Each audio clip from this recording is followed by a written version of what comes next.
থর এবং আয়রন ম্যানের মধ্যে লড়াইয়ে কে জিতবে?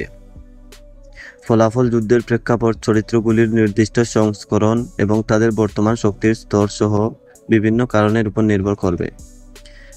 প্রথমে আমরা জানব কার শক্তি কিভাবে কাজ করে। থরের ক্ষমতা।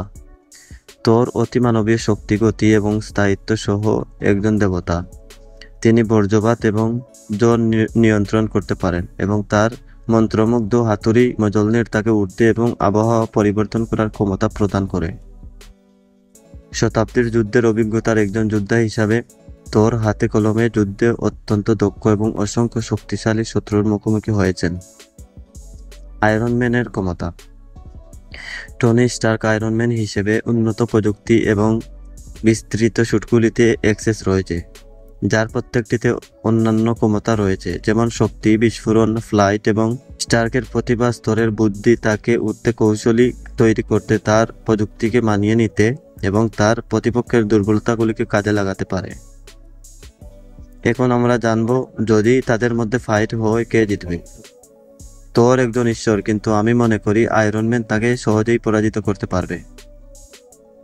যদি কেউ থর রেগনারক মুভিটি দেখে থাকেন, তবে সহজেই বলতে পারবেন আয়রন ম্যান থরকে সহজেই জয় করতে পারে।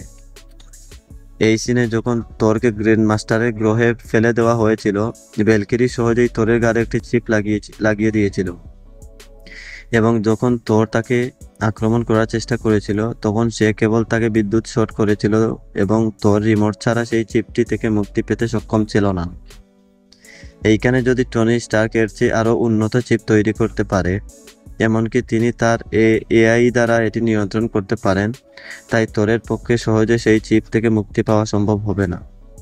টনি একজন প্রতিভা, সে থরের আরও কিছু দুর্বলতা খুঁজে পাবে এবং তাকে কাজে লাগাতে পারবে। সেজন্যই আয়রন ম্যান জেতার সম্ভাবনা বেশি। আপনার মতামত কমেন্ট করে জানিয়ে দিন। ভিডিও ভালো লাগলে সাবস্ক্রাইব।